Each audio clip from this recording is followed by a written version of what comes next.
सभी को जय मसीह की। आइए हम आज का संदेश निकाल लेंगे और ये पाया जाता है प्रकाशित वाक्य की पुस्तक उसका 19 अध्याय पद 11। और आज का विषय हम इसमें से लेंगे एक सामर्थी मसीही योद्धा। हम पढ़ेंगे वचन को।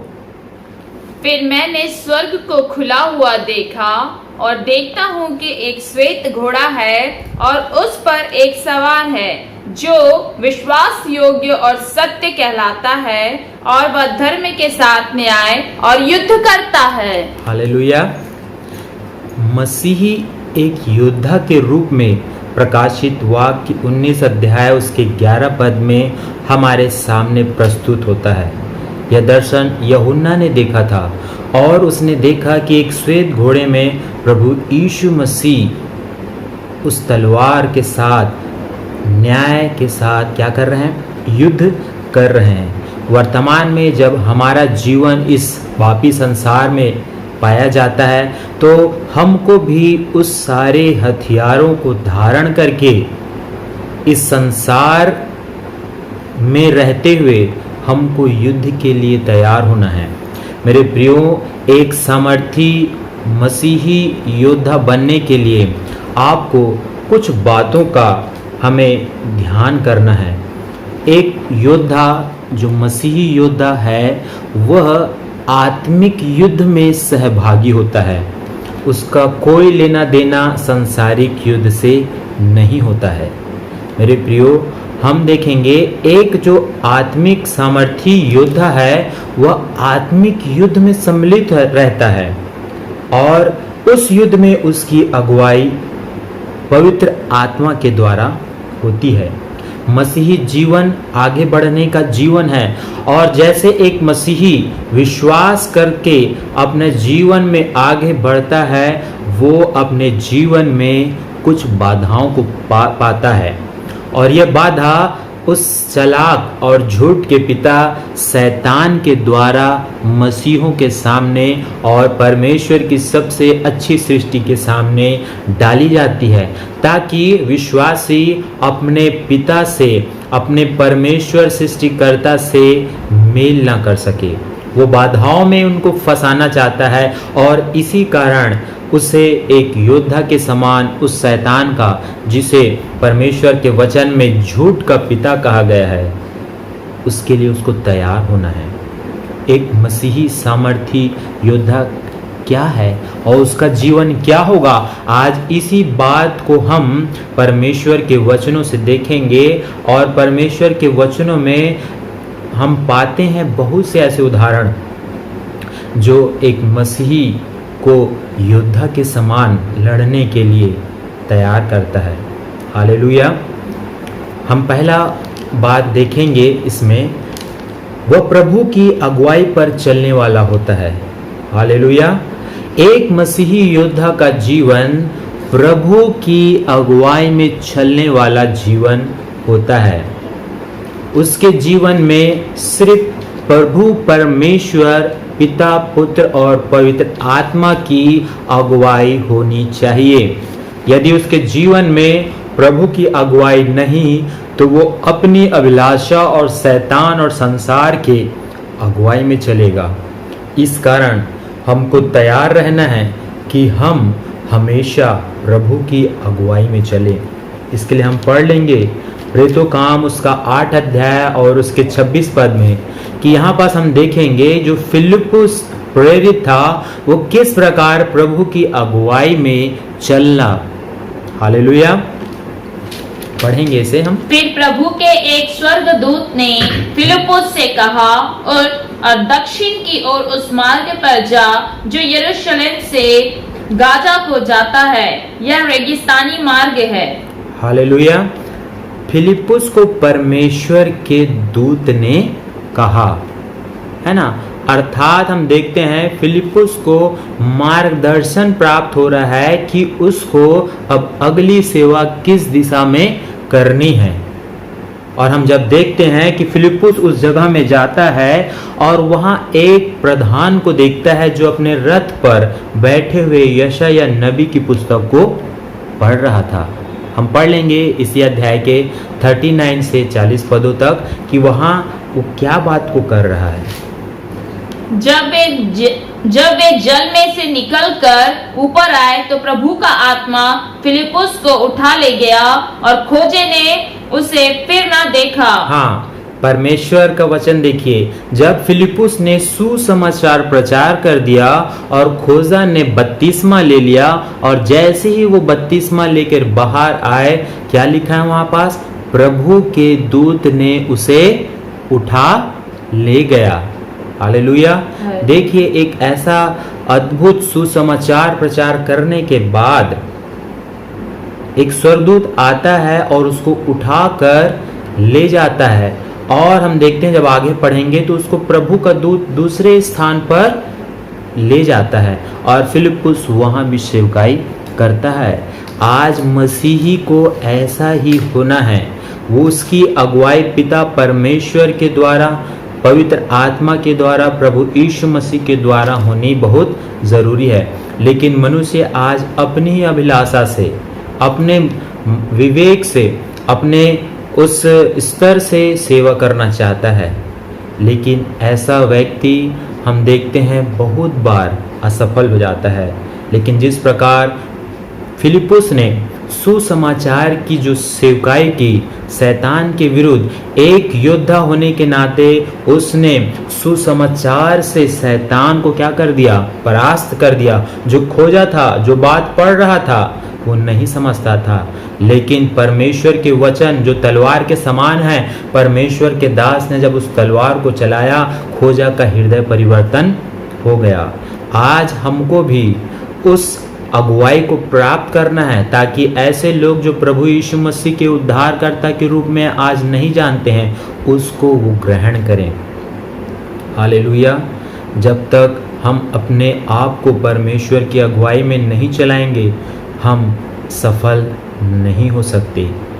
हो सकता है हम हो भी जाएं, लेकिन हमको अब परमेश्वर सिखाता है कि हम परमेश्वर की अगुवाई में चलें, क्योंकि लिखा है संग्राम सेनाओं की यहोवा का है। और परमेश्वर इजरायलियों की अगुवाई क्या करता था और परमेश्वर उनको विजय देता था। Hallelujah, hallelujah. हम एक और बात को देख लेंगे जो न्यायियों की पुस्तक उसका 6 अध्याय और उसके 12 पद में पाया जाता है। यहाँ पास हम देखते हैं गिदोन के विषय में कि ये किस प्रकार योद्धा के रूप में परमेश्वर से अगुवाई प्राप्त करके अपने जीवन में आशीष पाया, और न केवल अपने जीवन में परंतु औरों के जीवन में भी उसने क्या किया? छुटकारे की सेवकाई को किया। पढ़ेंगे 12 पद 6 अध्याय का। उसको यहोवा के दूत ने दर्शन देकर कहा, हे सूरवीर सूरमा, यहोवा तेरे संग है। गिदोन ने उससे कहा, हे मेरे प्रभु, विनती सुन, यदि यहोवा हमारे संग होता तो हम पर यह सब विपत्ति क्यों पड़ती। हालेलुया। देखिए, प्रभु का दूत उसको दर्शन दे रहा है और क्या कहा उसने? हे सूरवीर सूरमा। हालेलुया। देखते हैं हम जो गिदोन था उसने परमेश्वर के दर्शन को पाया और परमेश्वर की अगुवाई को पाया और उसको कहा गया हे सूरवीर सूरमा। 14 पद को भी पढ़ लेंगे हम। तब यहोवा ने उस पर दृष्टि करके कहा, अपनी इसी शक्ति पर जा और तू इस्राएलियों को मिद्यानियों के हाथ से छुड़ाएगा, क्या मैंने तुझे नहीं भेजा। हालेलुया। देखिए, परमेश्वर का स्पष्ट अगुवाई गिदोन के जीवन में उसने पाया। हालेलुया। और गिदोन ने उस अगुवाई को पाकर उस छुटकारे की सेवा की, क्योंकि परमेश्वर उसको स्पष्ट बोलता है, क्या मैंने तुझे नहीं भेजा। आपको भी परमेश्वर भेजना चाहता है, लेकिन हम पीछे हट जाते हैं। हमको आज परमेश्वर ने अगुवाई दे दिया है, जाओ जगत के छोर तक मेरे गवाह ठहरो।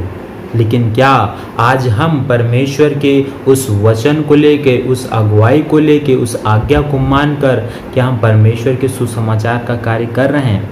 हमको प्रथम अगुवाई लेने की जरूरत है। 16 पद भी हम पढ़ लेंगे। यहोवा ने उससे कहा, निश्चय मैं तेरे संग रहूंगा, इसलिए तू मिद्यानियों को ऐसा मार लेगा जैसा एक मनुष्य को। हालेलुया। परमेश्वर ने उसकी अगुवाई की और परमेश्वर ने उसे वादा किया कि मैं तेरे संग रहूंगा। अर्थात परमेश्वर हमेशा उसकी अगुवाई करता रहा। वो जहाँ कहीं भी जाता था, मिद्यानियों से लड़ने के लिए, शत्रुओं से लड़ने के लिए, एक योद्धा के समान परमेश्वर उसके संग रहता था, उसकी सहायता करता था। परमेश्वर, एक योद्धा का जीवन ऐसा ही होना चाहिए। हमेशा उसके साथ परमेश्वर की उपस्थिति रहनी चाहिए। हमारे साथ पवित्र आत्मा की उपस्थिति हमेशा रहती है, लेकिन हमको उसकी सुनने की ज़रूरत है। यदि हम उसकी नहीं सुनेंगे तो हम असफल हो सकते हैं। हालेलुया। दूसरी बात देखेंगे कि एक सामर्थी मसीही योद्धा होने के लिए हमको क्या बात की आवश्यकता है। वह आज्ञा को मानने वाला होता है। एक सामर्थी योद्धा आज्ञा मानने वाला होता है। उसके जीवन में हम देखेंगे कि वो हमेशा आज्ञा का भूखा रहेगा, आज्ञा पालन करने वाला जीवन जीते रहेगा।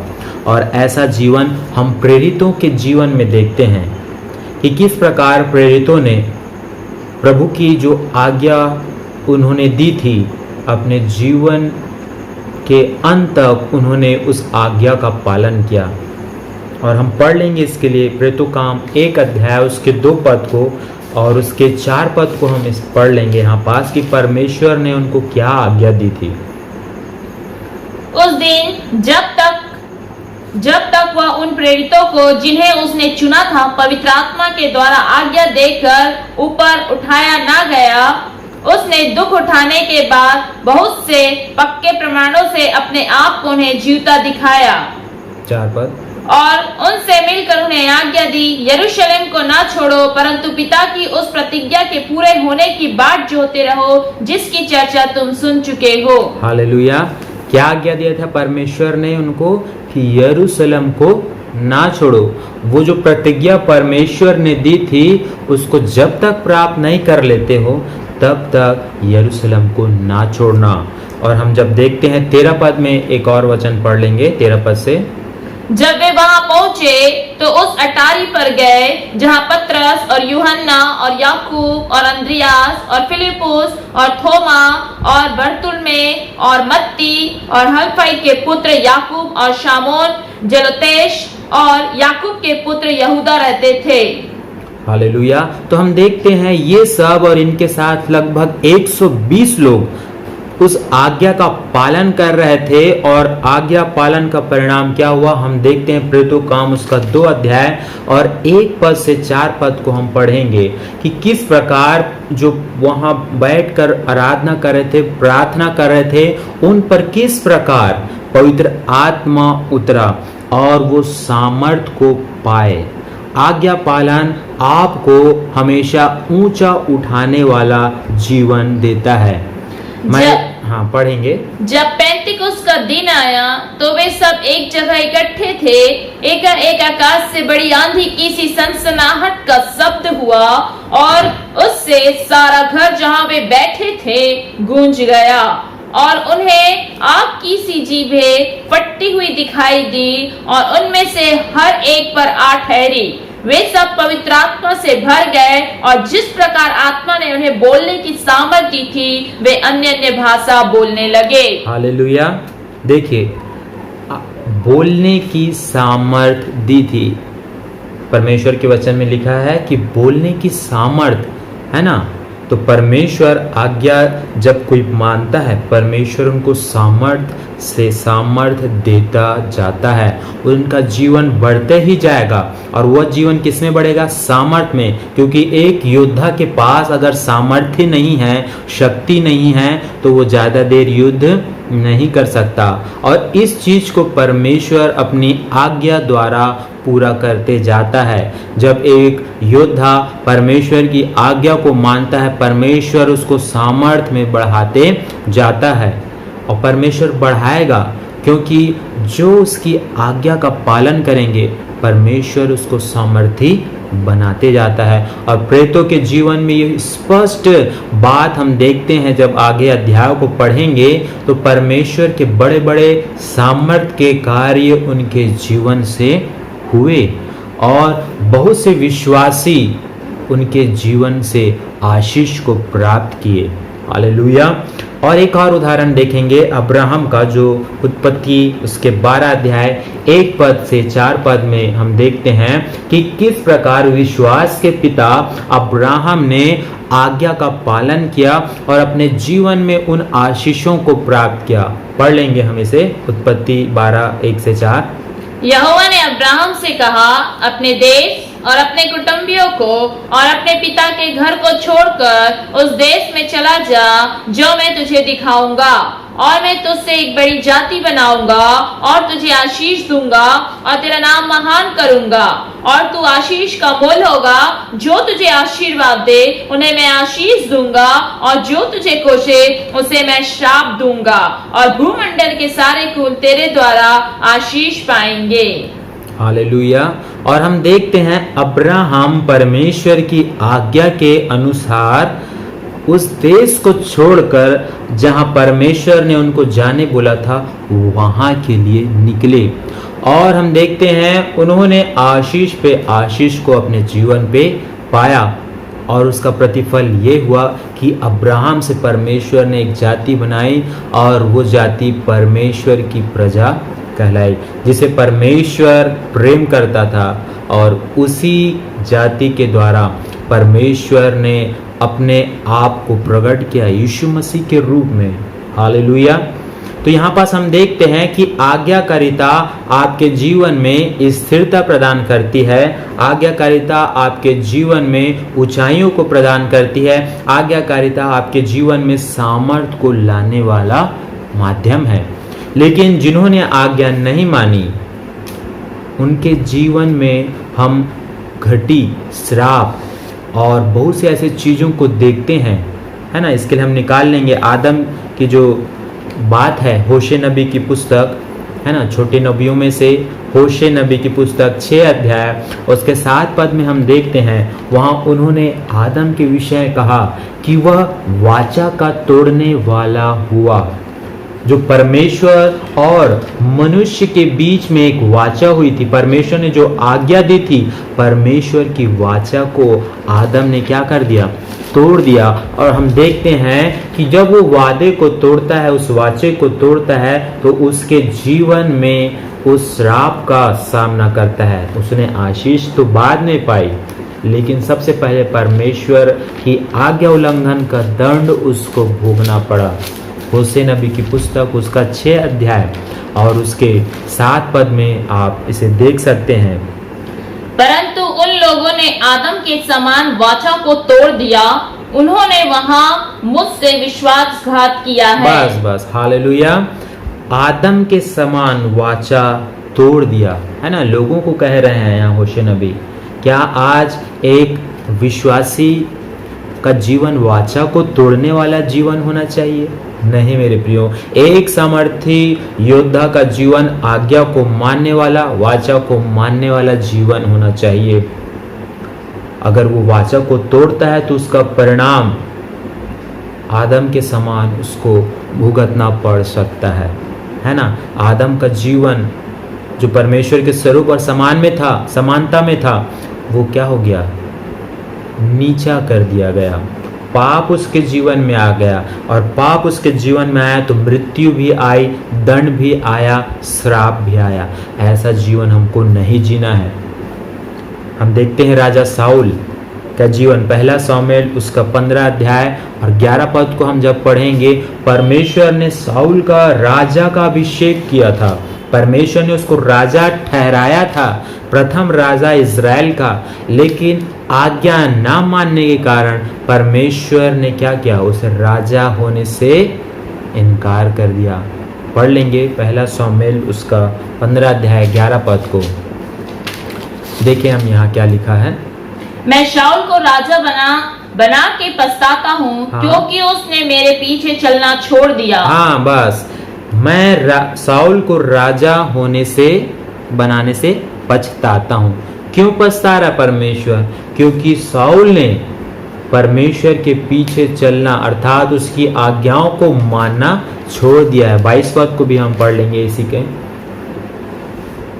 सामुएल ने कहा, क्या यहोवा होम बलियों और मेल बलियों से उतना प्रसन्न होता है जितना कि अपनी बात के माने जाने से प्रसन्न होता है? हालेलुया। देखिए, एक बड़ा भेद बाइबल में लिखा हुआ है कि परमेश्वर को आप प्रसन्न करना चाहते हो तो आज्ञा को मानना अर्थात परमेश्वर की जो आज्ञा उन्होंने दी है हमारे लिए, उसको जब आप मानेंगे आप परमेश्वर को प्रसन्न करने वाला जीवन जिएंगे। और जो लोग परमेश्वर को प्रसन्न करने वाला जीवन जीते हैं, परमेश्वर उनको ऊंचा उठाता है। हालेलुया।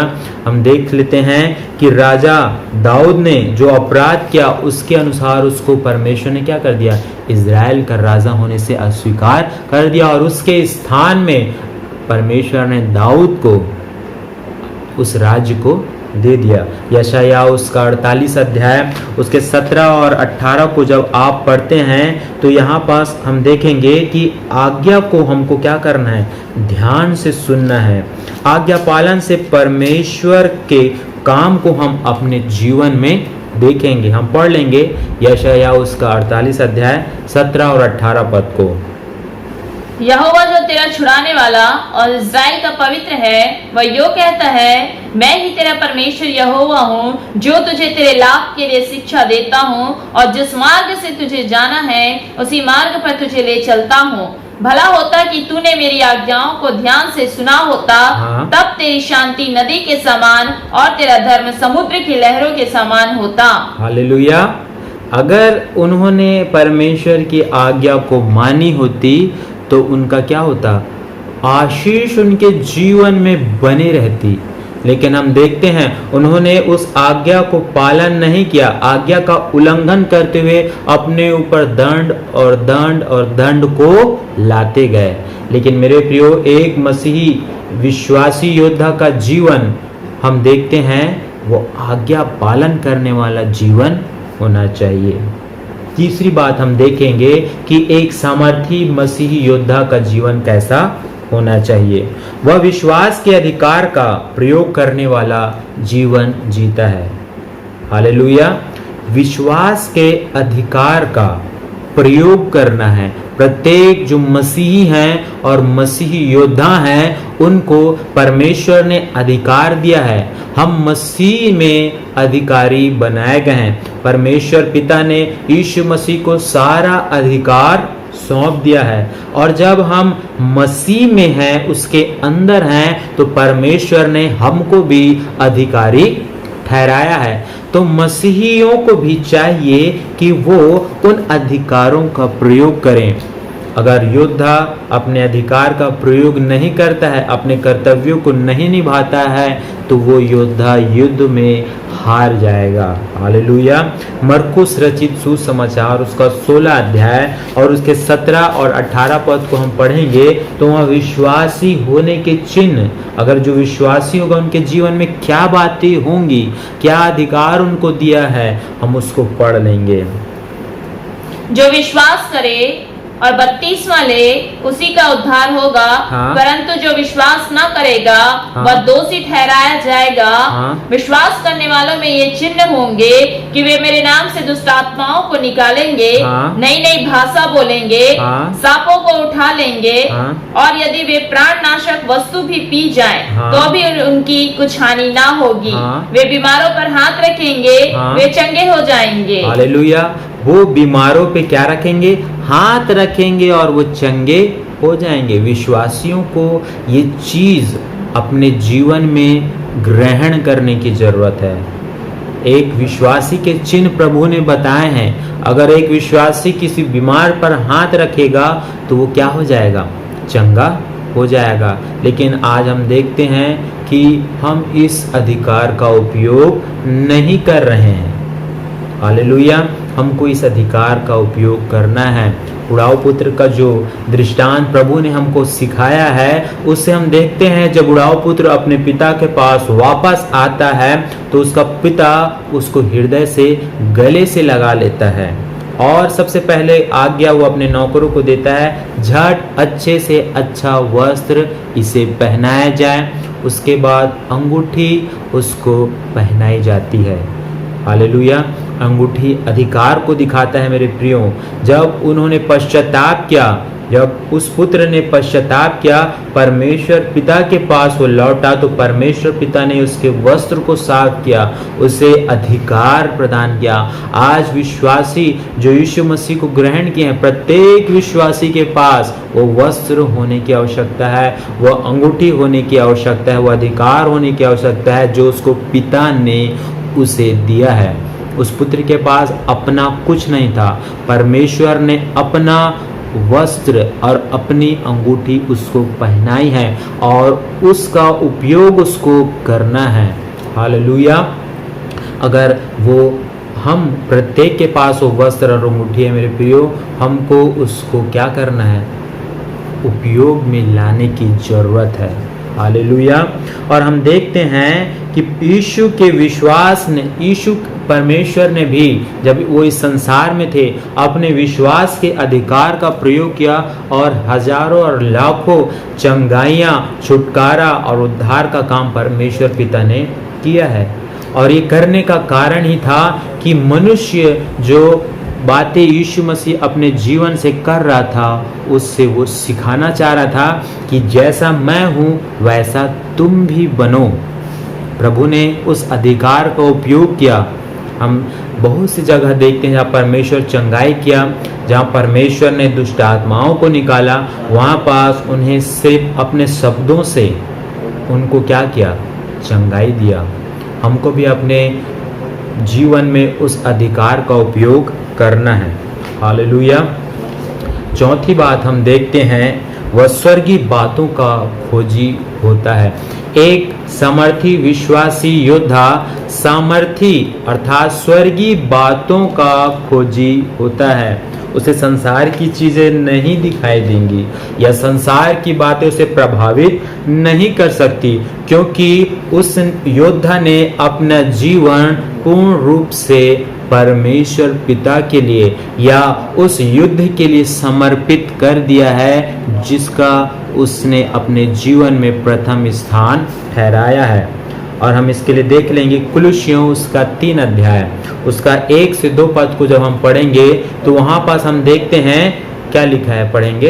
अतः जब तुम मसीह के साथ जिलाए गए तो स्वर्गीय वस्तुओं की खोज में रहो, जहाँ मसीह विद्यमान है और परमेश्वर के दाहिनी ओर बैठा है। पृथ्वी पर की नहीं परंतु स्वर्गीय वस्तुओं पर ध्यान लगाओ। हालेलुया। परमेश्वर ने पौलुस प्रेरित के द्वारा यह आज्ञा दी है कि हमको स्वर्गीय बातों की खोज में रहना है। हालेलुया। और क्या लिखा है? संसार की बातों की नहीं। ये स्वर्गीय बातें क्या है? स्वर्ग की खोज क्या है? हम देखते हैं परमेश्वर के वचनों से हमको उन बातों की जानकारी मिलती है। हालेलुया। हमको दर्शन की खोजी होना है, परमेश्वर के दर्शन की खोजी होना है। किस प्रकार मूसा ने परमेश्वर के दर्शन को पाया, किस प्रकार यूहन्ना ने परमेश्वर के दर्शन को पाया। और हम देखते हैं वो स्वर्गीय बातों की खोजी हुआ करते थे। परमेश्वर की वाणी को हमको खोजना है, उसके प्रकाशनों को हमको खोजना है। और सबसे जो स्वर्गीय बात है वो है पवित्रता। पृथ्वी पे पवित्रता नहीं थी, यीशु मसीह ही उस पवित्रता को लेकर आए थे। पवित्रता स्वर्ग में थी। हालेलुया। परमेश्वर पवित्र है और उस पवित्रता का हमको खोजी होना है, आने हमको पवित्रता का जीवन जीना है, हमको दर्शन के साथ जीवन जीना है, हमको सामर्थ के साथ जीवन जीना है। हालेलुया। हम 2 कुरिन्थियों उसका 12 अध्याय और 20 पद को हम पढ़ लेंगे। 2 कुरिन्थियों उसका 12 अध्याय उसके 20 पद को। क्योंकि मुझे डर है कहीं ऐसा ना हो कि मैं आकर जैसा चाहता हूँ वैसा तुम्हें ना पाऊँ, और मुझे भी जैसा तुम नहीं चाहते वैसा ही पाओ, और तुम में झगड़ा, डाह, क्रोध, विरोध, ईर्ष्या, चुगली, अभिमान और बखेड़े हों। हालेलुया। ये सब के खोजी आपको नहीं होना है। स्वर्गीय बात के खोजी का मतलब यही है, हमको स्वर्ग की बातों की खोजी होना है। और संसार की बातें हमको बता दी गई है, झगड़ा, डाह, चुगली और ये सारे तमाम बातों से हमको क्या रहना है, दूर रहना है। हालेलुया। पांचवी बात हम देखेंगे, एक मसीही सामर्थी योद्धा का जीवन देह और प्राण को प्रभु के वचन के द्वारा नियंत्रित करने वाला जीवन होता है। यह बहुत ही महत्वपूर्ण पद और विषय है। इस बिंदु को हम बड़े ध्यान से सुने। एक व्यक्ति जब अपने जीवन में प्रभु को ग्रहण करता है, परमेश्वर अपनी आत्मा को क्या करता है, पवित्र आत्मा को दे देता है और उस पवित्र आत्मा को वो ग्रहण कर लेता है, क्योंकि हमारा शरीर पवित्र आत्मा का मंदिर है और वो आत्मा हमारे अंदर आकर रहता है। लेकिन देह और प्राण जो पहले पुराना मनुष्यत्व में जिए थे, उनको भी उसको क्या करना है, सुधारने की आवश्यकता है, उनको नियंत्रण करने की आवश्यकता है। पवित्र आत्मा हमको अगुवाई देता है, हमको प्रेरणा देता है ना, हमारा मार्गदर्शन करता है, लेकिन साथ ही साथ देह और प्राण भी हमको क्या करते हैं, पर अपने जो पुराना मनुष्यत्व है उसकी ओर खींचते हैं। हालेलुया। इसी कारण प्रेरित पौलुस बोलता है, मैं अपनी देह को मारता, कूटता और वश में करता हूँ। Hallelujah, hallelujah. जब हम देखते हैं यीशु मसीह 40 दिन 40 रात उपवास किए और जब यीशु मसीह को भूख लगती है तब ही शैतान क्या होता है, उसके पास आता है। यीशु मसीह तो पवित्र आत्मा से भर कर कहाँ गए थे, उस उपवास में गए थे। लेकिन जब भूख लगी, जब शरीर में तकलीफ हुई है ना, जब भूख लगी शरीर को, तब शैतान आया और उस समय परीक्षा को उससे लिया। लेकिन परमेश्वर ने अपने वचनों को, पिता के वचन के अनुसार उस परीक्षा में विजय पाई। तो आज हमको परमेश्वर के वचन के द्वारा हमें क्या करना है, उन देह को नियंत्रित करने की जरूरत है। और एक सच्चा जो योद्धा होता है वो परमेश्वर के वचन से अपने आप को नियंत्रित करता है, अपनी देह को नियंत्रित करता है। हालेलुया। हम परमेश्वर के वचन में देखते हैं कि शरीर तो निर्बल है, आत्मा तैयार है। तो हमको क्या करना है, उस शरीर को भी परमेश्वर के वचन के अनुसार हमको क्या करना है, तैयार करने की जरूरत है, नियंत्रण करने की जरूरत है। आज मसीह आत्मा में तो ठीक है, परंतु शरीर के द्वारा वो क्या करता है, परमेश्वर और अपने जीवन में परेशानियों को उत्पन्न करता है। हालेलुया। क्या करता है मसीही, परमेश्वर के जब जीवन को जीता है तो उसका शरीर क्या होता है, बुरी बुरी लालसाएं और ऐसे विचार जो उसको फिर से पाप में गिराना चाहते हैं, वो उसमें, उसकी बातों में आ जाता है। हालेलुया। हम पढ़ लेंगे इसलिए 2 कुरिन्थियों 4 अध्याय उसका 6 पद को। इसलिए कि परमेश्वर ही है जिसने कहा, अंधकार में से ज्योति चमके, और वही हमारे हृदयों में चमका कि परमेश्वर की महिमा की पहचान की ज्योति यीशु मसीह के चेहरे से प्रकाशमान हो। हालेलुया। परमेश्वर का वचन यहाँ स्पष्ट कह रहा है, हमारे हृदय में वो ज्योति चमकी। तो आज हमको जो देह में और जो परमेश्वर के वचन अनुसार हमको क्या करना, अपने हृदय में उस ज्योति को चमकने देने की आवश्यकता है। हमको अपने देह को नियंत्रण करना है। हमारे विचार अगर परमेश्वर की आज्ञा के अनुसार, उसकी इच्छा के अनुसार नहीं है, हम तो उसको नियंत्रण करने की आवश्यकता है। हालेलुया। आखिरी बात हम देखेंगे, जो 6वीं बात है कि वह भय रहित जीवन जीता है। एक मसीही सामर्थी योद्धा भय रहित अपना जीवन को जीता है। इसके लिए हम देख लेंगे रोमियो उसका 8 अध्याय 1 पद और 2 पद। यहाँ पास हम देखते हैं उस योद्धा को, उस विश्वासी को मृत्यु का भय नहीं होता है। हालेलुया। पढ़ेंगे इसे। अतः अब जो मसीह यीशु में है, उन पर दंड की आज्ञा नहीं, क्योंकि वे शरीर के अनुसार नहीं वरन आत्मा के अनुसार चलते हैं। क्योंकि जीवन की आत्मा की व्यवस्था ने मसीह यीशु में मुझे पाप की और मृत्यु की व्यवस्था से स्वतंत्र कर दिया। हालेलुया। पाप और मृत्यु की व्यवस्था से क्या कर दिया है? मसीह ने स्वतंत्र कर दिया है। तो आज एक विश्वासी और एक मसीही योद्धा अपने जीवन में मृत्यु का भय लेकर नहीं जिएगा। हालेलुया। और उसी के 6 अध्याय उसके 23 पद को हम पढ़ लेंगे।